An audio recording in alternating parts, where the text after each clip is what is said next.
High dear friends, welcome back to Kiran friends sports channel. IPL 2025లో కొన్ని teams అయితే play ఆఫ్కి already దగ్గరయ్యాయి. ఒక 3 teams అయితే ఆల్మోస్ట్ ప్లే ఆఫ్ స్టేజ్ వరకు వెళ్ళిపోయాయి. ఇంకొక స్పాట్కి మాత్రం పోటీ ఉండే అవకాశం ఉంది.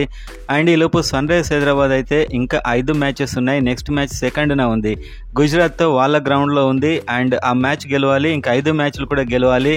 ప్లే ఆఫ్కి ఏదైనా కాస్త ఛాన్స్ ఉండాలంటే మాత్రం 5 మ్యాచ్లు గెలవాల్సి ఉంది. సో ఈ టోర్నమెంట్లో ప్రతి టీం కూడా చివరి వరకు పోరాడాల్సి అయితే ఉంటుంది. సో దీనికి ఖచ్చితంగా సన్ రైజర్స్ హైదరాబాద్ టీం అయితే తీవ్రమైన ప్రాక్టీస్ చేస్తుందని మనంతా భావించుంటాం. కానీ సన్ రైజర్స్ హైదరాబాద్ అనూహ్యంగా మాల్దీవ్స్కి వెళ్ళిపోయింది. ఎందుకంటే ఒక వారం రోజుల పైన టైం వచ్చింది కాబట్టి. నితీష్ కుమార్ వైజాగ్ వెళ్ళిపోయాడు అండ్ టీం అంతా కూడా మాల్దీవ్స్కి అయితే వెళ్ళిపోయింది.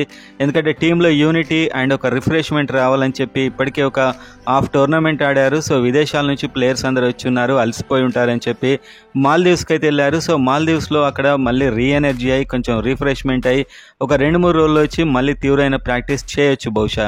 ఎందుకంటే గుజరాత్ టైటన్స్ అయినా మిగతా టీమ్స్ అయినా వాళ్ళ బ్యాట్స్మెన్కి ఎలా బౌలింగ్ వేయాలి అండ్ తాము ఎలా ఇంప్రూవ్ కావాలి, ఇలాంటి వ్యూహాలు ఎన్నో చేయాల్సి ఉంటుంది. సో అంతకంటే ముందు కఠోర ప్రాక్టీస్ చేయడానికంటే ముందు ఒక 2-3 రోజులు రిలాక్స్ కావడానికి అయితే మాల్దీవ్స్ పోయారు.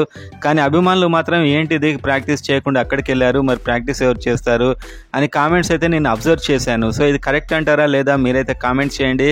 సో ఇది టీంకు పాజిటివ్ అవుతుందా నెగిటివ్ అవుతుందా ఏంటి, ఆల్రెడీ ప్లే ఆఫ్ వెళ్తామా లేదా అనే సందేహంలో టీమే ఉందా, మీరేమనుకుంటున్నారు కామెంట్ చేయండి.